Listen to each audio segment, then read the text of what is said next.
बहन। तो गाइज अगर आप बैंकिंग सेक्टर किसी भी एग्ज़ाम की तैयारी कर रहे हैं बैंकिंग की, तो आपके लिए ये वीडियो बहुत ज़्यादा गाइज हेल्पफुल होने वाला है। तो जैसे कि ये क्वेश्चन लिखा हुआ है, ये हमारा मंथ बेस्ड पजल का क्वेश्चन है। तो कोई भी प्रॉब्लम आती है तो आपको बिल्कुल भी प्रॉब्लम नहीं आएगी, आप बहुत अच्छे से क्वेश्चन को सॉल्व कर पाएंगे। तो जैसे कि ये हमारा क्वेश्चन लिखा हुआ है, तो इस क्वेश्चन को हम पढ़ते हैं, फिर इसके बाद हम सॉल्व करते हैं। बहुत ईजी तरीके से आप पूरा वीडियो लास्ट तक देखिएगा, तभी आपको समझ में आ पाएगा। अगर आप स्किप कर देंगे तो आपको समझ नहीं आ पाएगा। तो चलिए स्टार्ट करते हैं। जैसे कि लिखा हुआ है, मार्च, मई, जून और जुलाई के बीच 8 अभ्यर्थियों की 5 और 20 तारीख को परीक्षा है। ठीक है, तो ये हमारे मंथ दिए हुए हैं, मार्च, मई, जून और जुलाई, 4 मंथ के नाम लिखे हुए हैं। इसके बाद बोला गया है कि जुलाई के बीच 8 अभ्यर्थियों की 5 और 20 तारीख की परीक्षा है। मतलब 5 को परीक्षा है और कितने को है, 20 को परीक्षा है। ठीक है, अब बोला जा रहा है H अभ्यर्थियों में से एक है, मतलब कि H इसमें है। ठीक है, अभ्यर्थियों में एक है। और बोला गया है कि जो A और B के बीच 2 अभ्यर्थियों की परीक्षा है और C की परीक्षा 20 मई को और A से ठीक पहले है। E की परीक्षा D की परीक्षा के ठीक बाद है। F की परीक्षा G की परीक्षा के ठीक बाद है, लेकिन उसी महीने में नहीं है। फिर आगे बोला गया है कि D की परीक्षा उस महीने में है जिसमें 30 दिन होते हैं। ठीक है, तो जैसे कि ये मंथ दिए हुए हैं, तो जिसमें 30 दिन होते हैं उसमें डी की परीक्षा है उस महीने में। ठीक है, तो क्या है कि ये क्वेश्चन लिखा हुआ है, जब हम इस क्वेश्चन को सॉल्व करेंगे तो सॉल्व हो जाएगा। तो इसी के अकॉर्डिंग जो नीचे दिए गए क्वेश्चन है उनको हम सॉल्व करेंगे। तो मैं बता दूं कि गाइस ये क्वेश्चन बहुत एग्जाम में पूछे आते हैं। तो चलिए स्टार्ट करते हैं। मार्च, मई, जून और जुलाई बोला गया 4 मंथ के लिए, तो हम लिख लेते हैं। और ये बोला गया 5 और 20 तारीख को, तो 5 और 20 तारीख लिख लेंगे। किस तरीके से लिखेंगे हम इसको, तो जैसे कि यहाँ पे मार्च और मई के लिए बोला गया है, एंड किसके लिए बोला गया है, जून के लिए बोला गया है, और बोला गया है जुलाई के लिए। तो कुछ इस तरीके से हम अपने मंथ्स को इसको लिखेंगे। ठीक है, तो मैंने दो स्पेस क्यों किए हैं, क्योंकि मुझे 5 और 20 तारीख भी बोला गया है। ठीक है, तो इस तरीके से कि मुझे 5 और 20 तारीख भी लिखनी है इसके साथ। इस तरीके से सभी में हम लिख लेंगे 5 और 20 तारीख। ठीक है, इस तरीके से यहाँ तक। फिर हम क्या करेंगे कि जैसे कि मेरा बोला गया था कि मंथ है 4, मार्च, मई, जून, जुलाई मैंने लिखा हुआ है। और बोला गया था कि जो जुलाई के बीच 8 अभ्यर्थियों की 5 और 20 तारीख को परीक्षा है, जो बोला गया था। तो जैसे कि 5 और 20 तारीख को परीक्षा है, तो 5 तो मार्च में 5 तारीख को हो सकती है, कि 20 तारीख को मार्च में हो सकती है। ठीक है, तो इस तरीके से 2 डेट दी गई हैं, 5 और 20। तो इस तरीके से मार्च में हम 5 लिखेंगे, 20 लिखेंगे, फिर मई में 5, 20 लिखेंगे, जून में 5, 20, जुलाई में 5, 20। तो कुछ इस तरीके से हम लिखेंगे। आगे देखते हैं। ये जो क्वेश्चन हम आपको बता रहे हैं, ये प्रीवियस ईयर का क्वेश्चन है, ये एग्जाम में पूछा भी गया है। ठीक है, तो चलिए जैसे कि आगे देखते हैं। मैंने इतना कर लिया, मार्च, मई, जून और जुलाई के बीच 8 अभ्यर्थियों 5 और 20 तारीख की परीक्षा है, तो इतना मैंने लिख लिया। फिर बोला गया H अभ्यर्थियों में से एक है। जो अपने क्वेश्चन को लिखेंगे, फिर मुझे क्वेश्चन की तरफ नहीं जाना पड़ेगा, फिर हम जो लिखेंगे इसी के अकॉर्डिंग हम अपने क्वेश्चन को सॉल्व करेंगे। तो जैसे कि बोला गया H अभ्यर्थियों में एक है, तो नीचे H अभ्यर्थियों में एक है। ठीक है, में एक है, तो मतलब ये है H का कि जो अभ्यर्थियों की परीक्षा है, तो उसमें अभ्यर्थियों में एक H भी है। ठीक, अब आगे बोले जा रहे हैं A और B के बीच 2 अभ्यर्थियों की परीक्षा है। इस तरीके से लिखेंगे A और B, इस तरीके से A और B को लिखेंगे। फिर हम इसमें क्या लिखेंगे, क्या बोला गया, A और B के बीच कितने अभ्यर्थियों की परीक्षा है, तो 2 की। तो इस तरीके से ऐसे लिख लेंगे, तो मुझे पता चल जाएगा कि A और B के बीच 2 अभ्यर्थियों की परीक्षा है। इस तरीके से हम शॉर्ट अपने क्वेश्चन को बॉक्सेस में लिखेंगे, फिर मुझे क्वेश्चन की तरफ नहीं जाना पड़ेगा, इसी के अकॉर्डिंग हम क्वेश्चन को सॉल्व करेंगे। आगे क्या बोला जा रहा है, C की परीक्षा 20 मई को और A से ठीक पहले है। तो क्या बोला जा रहा है, C की परीक्षा 20 मई, तो इतना लिख लेते हैं।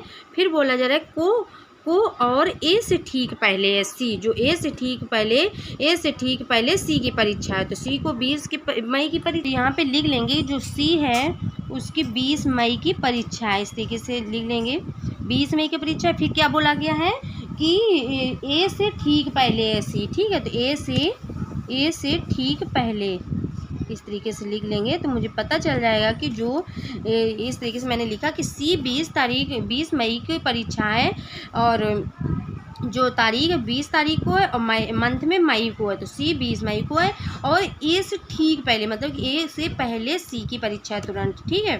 फिर क्या बोला जा रहा है, ई की परीक्षा डी की परीक्षा के ठीक बाद है। डी की परीक्षा के ठीक बाद किसकी परीक्षा है, इसमें लिख लेंगे, बोला गया कि डी की परीक्षा के बाद, तो डी की परीक्षा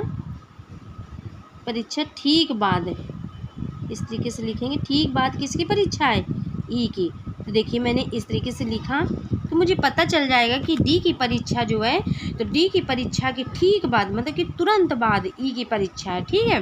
तो आगे देखते हैं, एफ की परीक्षा जी की परीक्षा के ठीक बाद है, तो लिख लेते हैं। फिर बोला गया लेकिन उसी महीने में नहीं है, ठीक है। तो ये तो बोला गया कि जी की परीक्षा के ठीक बाद एफ की परीक्षा, लेकिन ये बोला जा रहा है कि जो एफ की परीक्षा है तो उस महीने में नहीं है, कि मतलब कि जिस महीने में जी की परीक्षा है उसी महीने में एफ की परीक्षा नहीं है, तो ये इसमें बोला जा रहा है। तो लिख लेते हैं जी की परीक्षा के ठीक बाद एफ की परीक्षा। यहाँ पे हम लिख लेते हैं जी की परीक्षा के बाद, जी की परीक्षा के ठीक बाद बोला गया है, ठीक है, ठीक बाद। तो जी की परीक्षा के ठीक बाद किसकी परीक्षा है, एफ की परीक्षा है, तो इस तरीके से लिख लेंगे। फिर इसमें ये भी बोला गया है कि लेकिन उसी महीने में नहीं, मतलब कि जिस महीने में जी की परीक्षा है उस महीने में एफ की परीक्षा नहीं है, तो मतलब कि यहाँ पे हम इस तरीके से लिख लेंगे कि सेम मंथ में नहीं है, इस तरीके से लिख लेंगे तो मुझे पता चल जाएगा। सेम मंथ मतलब कि क्रॉस कर दिए कि मुझे पता चल जाए कि मतलब सेम मंथ में नहीं है, ठीक है। तो कुछ इस तरीके से मैंने लिखा, ये मैंने लिख लिया। इसके बाद ये देखिए लिखा हुआ है कि डी की परीक्षा उस महीने में है जिसमें 30 दिन है, तो डी की परीक्षा उस महीने में जिसमें 30 दिन होते हैं, कि डी की परीक्षा तब उस मंथ में जिसमें 30 दिन होते हैं। तो यहाँ पे मंथ इस तरीके से लिखेंगे और यहाँ पे 30 लिख देंगे, तो मुझे पता ये चल जाएगा कि जो हमारी डी की परीक्षा है वो किस मंथ में है, मतलब कि डी की जो परीक्षा है मंथ में जिसमें 30 दिन होते हैं, उस जिस मंथ में जिस महीने में 30 दिन होते हैं उसी महीने में हमारी डी की परीक्षा है। तो जैसे कि मैंने अपने पूरे क्वेश्चन को इस तरीके से लिख लिया। अब गाइस मैंने ये जो लिखा हुआ है अपने क्वेश्चन को, अब मुझे क्या करना है कि मुझे क्वेश्चन की तरफ नहीं जाना है, जो मैंने लिखा हुआ है इसी के अकॉर्डिंग हम अपने क्वेश्चन को सॉल्व करेंगे। इसलिए मैंने इस तरीके से लिखा हुआ है कि इसमें प्रॉब्लम नहीं हुई, कितना भी हमारा बड़ा क्वेश्चन आ जाए, ये छोटा है तो इसमें हम लिख लेंगे तो मुझे प्रॉब्लम नहीं आएगी, ठीक है। क्वेश्चन को सॉल्व करते हैं, तो हम इसमें कैसे सॉल्व करेंगे, हम हमेशा इसमें पॉसिबिलिटी के साथ ही सॉल्व करेंगे, ठीक है, क्योंकि पॉसिबिलिटी के साथ सॉल्व करेंगे तो हमारा बहुत ही आसानी से सॉल्व भी हो जाएगा। और एग्जाम टाइम आपको टाइमिंग की वैसे भी टाइम कम रहता है, तो आप बहुत ही कम टाइम में अपना क्वेश्चन को सॉल्व कर सकते हैं। क्योंकि अगर हम पॉसिबिलिटी के साथ नहीं सॉल्व करेंगे, अगर हम एक ही से सॉल्व करते हुए चलेंगे तो शायद मेरा एक रॉन्ग हो जाए, तो फिर मुझे दूसरा तुरंत पूरा देखना पड़ेगा, क्वेश्चन को फिर से बनाना पड़ेगा, तो उसमें टाइम मतलब इसी में टाइम चला जाएगा। एंड और भी क्वेश्चन तो करने होते हैं, तो हम अपना क्वेश्चन ये जो हमारे पजल सेटिंग अरेंजमेंट के क्वेश्चन होते हैं इनको हम हमेशा पॉसिबिलिटी के साथ ही सॉल्व करते हैं। तो चलिए देखते हैं, जैसे कि ये फर्स्ट और सेकेंड मैंने पॉसिबिलिटी के साथ रखा हुआ है। अब स्टार्ट करते हैं, जैसे कि ये देखिए, अब इसमें नीचे देखते हैं कि मुझे क्या मिल रहा है कि कहाँ से हम स्टार्ट कर सकें। तो ये देखिए, जैसे कि ए बी के बीच 2 बोला गया है, यहाँ से हम कर सकते हैं। जैसे कि सी हमारा डायरेक्ट बोला गया है, सी हमारा 20 मई को है, ठीक है, तो सी हमारा 20 मई को, तो सी को हम यहाँ लिख सकते हैं, क्योंकि और सी को यहाँ भी लिख सकते हैं क्योंकि पॉसिबिलिटी के साथ चल रहा है लिखते हुए। तो मई रहा ये और 20 तारीख ये रही, तो सी बोला गया कि 20 मई को है, तो सी को मैंने यहाँ लिख लिया।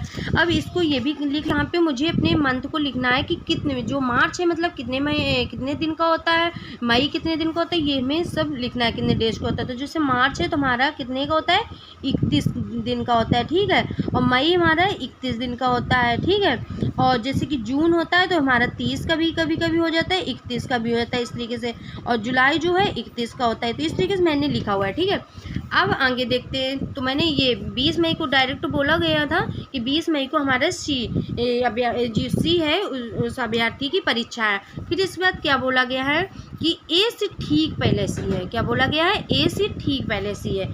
तो ये देखिए यहाँ पे हमारा सी लिखा हुआ है और ए से ठीक पहले सी बोला गया, तो ए को हम यहाँ लिख देंगे, ए को यहाँ भी लिख देंगे, ठीक है, क्योंकि हम पॉसिबिलिटी के साथ लिखते हुए चल रहे हैं तो दोनों को साथ में चल रहा था। अभी तो दोनों हमारी सही चल रहा है, फर्स्ट सेकेंड दोनों, ठीक है। तो जैसे कि ए से ठीक पहले सी बोला गया, तो ए से ठीक पहले बोला गया, इसीलिए मैंने सी के जस्ट नीचे ए को बैठाला है, ठीक है, क्योंकि ए अगर बोल दिया जाता कि अगर बोला जाता कि ए से पहले सी है, अगर ये बोल दिया जाता तो ए हमको नहीं पता कि हम यहाँ भी ए रख सकते हैं, कि यहाँ भी ए को रख सकते हैं, यहाँ पे तो इस तरीके से तो बोला गया ए से ठीक पहले, तो ए से ठीक पहले रखना मतलब सी के बाद रख दिया, ए से ठीक पहले सी हो गया। ठीक है, तो इस तरीके से मैंने लिखा हुआ है। अब आगे देखते हैं, अब आगे क्या बोला जा रहा है कि हाँ ये देखिए मुझे मिल गया, ये डायरेक्ट मिल गया। ए और बी के भी 2 अभ्यर्थियों की परीक्षा है, तो ये देखिए ए रहा हमारा ये, ए रहा हमारा ये, तो 1 2 तो बी यहाँ भी कर लिख सकते हैं क्योंकि 1 2 तो ए बी के बीच 2 अभ्यर्थियों की परीक्षा है। और ए रहा ये तो हमारा ये भी तो हो सकता है 1 और 2 बी यहाँ भी तो हम लिख सकते हैं। तो इसलिए देखिए मैंने पॉसिबिलिटी के साथ लिखा हुआ है। ठीक है, क्योंकि नीचे भी हो सकता है और ऊपर भी हो सकता है, इसलिए हमने पॉसिबिलिटी के साथ करते हुए चलना है। तो अभी तो दोनों हमारी सही जा रहे हैं। अभी हम नहीं बता सकते कौन हमारा फर्स्ट सही है या सेकंड सही है, और एक से भी बन सकता है एंड एक गलत हो जाएगा तो सेकंड से बन जाएगा। तो नीचे और देखते हैं, फिर इसके बाद हम देखते हैं कि ये देखिए जी की परीक्षा के ठीक बाद एफ की परीक्षा बोला जा रहा है, और ये देखिए डायरेक्ट हमारा बोला गया है डी मंथ 30। तो जो डी है हमारा वो 30, जिस महीने में 30 दिन होते हैं उसी महीने में डी अभ्यर्थी की परीक्षा है। तो यहाँ पे हम लिख लेंगे, तो 30 देखेंगे 30 किस में जा रहा है, तो ये देखिए मार्च 31 का महीना है, और ये मई में 31 दिन होते हैं, इसमें जून में 30 या 31 दिन हो सकते हैं, और जुलाई में 31 दिन। तो मेरा 30 किस में, देखिए डायरेक्ट जैसे बोला जा रहा है कि डी हमारा मंथ जो है 30 दिन में, तो जो डी की हमारी अभ्यर्थी, जो डी अभ्यर्थी की परीक्षा है वो उस महीने में जिसमें 30 दिन होते हैं। तो हम देख लेंगे कि हमारे 30 दिन किस में है, तो मार्च में 31 दिन होते हैं, मई में 31 दिन, जून में 30 हो सकते हैं या 31 दिन हो सकते हैं, जुलाई में 31 दिन। तो इसी में बोला गया है कि जून में, इसी में देख लेते हैं कि 30 इसमें हो सकती है। ठीक है, तो हम डी को यहाँ पे लिख देंगे। ठीक है, डी को यहाँ भी लिख देंगे और यहाँ पे भी डी को लिख देंगे। तो अभी तो हमारी सेम चल रही है, अभी तो हम नहीं बता सकते कि हमारा फर्स्ट सही है या सेकेंड सही है। तो इतना मैंने कर लिया। इसके बाद हम देखते हैं कि इसमें बोला गया है कि जी की परीक्षा के ठीक बाद एफ है। ठीक है, और ये बोला जा रहा है कि सेम मंथ में नहीं है, मतलब कि जिस मंथ में जी की परीक्षा है उस मंथ में एफ की परीक्षा नहीं हो सकती है। तो जी की परीक्षा के ठीक बाद एफ की परीक्षा है। तो हम देखते हैं कहाँ पे मुझे मिल रही है जगह जो हम जी को लिख सकते हैं, जी की परीक्षा के ठीक बाद एफ है। तो एक जगह ये मिली, एक ये 3 जगह ये खाली हुई है। तो जैसे कि जी के परीक्षा के ठीक बाद है बोला जा रहा है, तो जी को अगर हम यहाँ, क्योंकि 2 मुझे जगह मिल रही, तो जी अब तुम यहाँ लिख तो सकते हैं, जैसे कि जी के ठीक बाद एफ यहाँ लिख देंगे, लेकिन फिर जी अगर यहाँ लिख देंगे, एफ अगर यहाँ लिख देंगे, तो ये भी देखना है कि बोला गया है कि सेम मंथ में नहीं है। तो ये देखिए, तो ये देखिए अगर जी को हम यहाँ लिख देंगे और एफ को यहाँ लिख देंगे, तो देखिए ये भी बोला गया है कि जी जो एफ है वो सेम मंथ में नहीं है। तो जुलाई, ये देखिए जी अगर यहाँ लिख देंगे, एफ यहाँ लिख देंगे तो सेम मंथ हो जाएगा, तो हम यहाँ नहीं लिख सकते। और ये देखिए यहाँ पे एक ये स्पेस है, एक ये स्पेस, लेकिन इसमें तो क्या बोला गया है कि जी की परीक्षा के ठीक बाद एफ है, तो यहाँ तुम लिख नहीं सकते। तो ये देखिए हमारी रॉन्ग हो गई, ये रॉन्ग हो गई सेकेंड। जो मैंने पॉसिबिलिटी बनाया हुआ था तो ये तो सेकेंड गलत हो गई। अब हम फर्स्ट को देखते हैं। ठीक है, तो फर्स्ट को देखते हैं। तो जैसे कि हमारी 3 जगह खाली हुई है, 1 2 3। तो जैसे कि बोला गया जी की परीक्षा के ठीक बाद एफ है। ठीक है, तो जी हम यहाँ लिखेंगे और जी के ठीक बाद एफ लिखेंगे, क्योंकि ठीक बाद बोला गया कि ठीक बाद का मतलब ये होता है कि जस्ट बाद हो। तो जी के ठीक बाद एफ को लिख लिया। जी को यहाँ पे मैंने इसलिए नहीं लिखा और एफ को यहाँ इसलिए, क्योंकि जी अगर यहाँ लिखते एफ यहाँ लिख देते तो देखिए ये सेम मंथ में आ जाते, मार्च में सेम मंथ में दोनों आ जाते।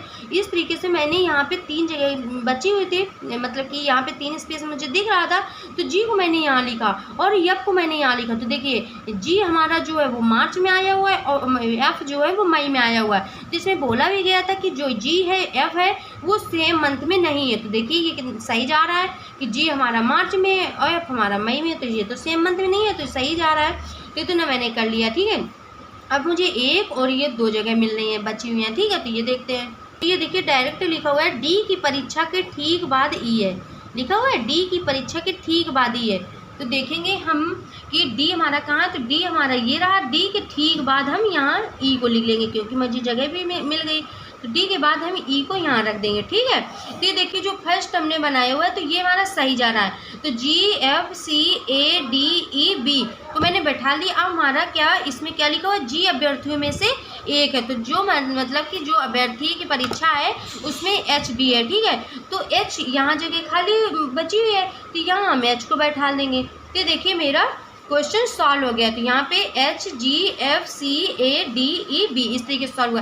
तो ये हमारा सही जा रहा है फर्स्ट। तो इसलिए हम पॉसिबिलिटी के साथ करते हैं, क्योंकि हम पॉसिबिलिटी के साथ इसलिए करते हैं मुझे मेरा क्वेश्चन मतलब जल्दी से बन भी जाए कम टाइम में एंड बहुत ही आसानी से सॉल्व भी हो जाए। जैसे कि मेरा सेकेंड रॉन्ग हो गया एंड फर्स्ट में मेरा सही बन गया, तो मेरा क्वेश्चन सॉल्व हो गया। तो जो मेरा ये क्वेश्चन बना हुआ है के अकॉर्डिंग जो नीचे दिए गए क्वेश्चन होते हैं उनको हम सॉल्व करेंगे। देखिए कैसे सॉल्व करते हैं। जैसे कि ये क्वेश्चन लिखा हुआ था तो ये मैंने सॉल्व किया। अब ये नीचे दिए गए जो क्वेश्चन है उनको सॉल्व करेंगे। जैसे कि क्वेश्चन में बोला गया 5 जुलाई को किसकी परीक्षा है, तो मुझे देखना है। तो मैंने क्वेश्चन को सॉल्व किया तो 5 जुलाई को किसकी परीक्षा है बोला, तो 5 तारीख ये रही और जुलाई रहा ये, तो 5 जुलाई को किसकी परीक्षा है, ई की परीक्षा है। तो ये मेरा ई आंसर हो जाएगा। तो ये देखेंगे ऑप्शन पे, ई हम देखेंगे ऑप्शन पे मुझे कहीं मिल रहा है, तो ये देखिए ई पे मुझे ई मिल गया, तो ये हमारा राइट आंसर हो जाएगा।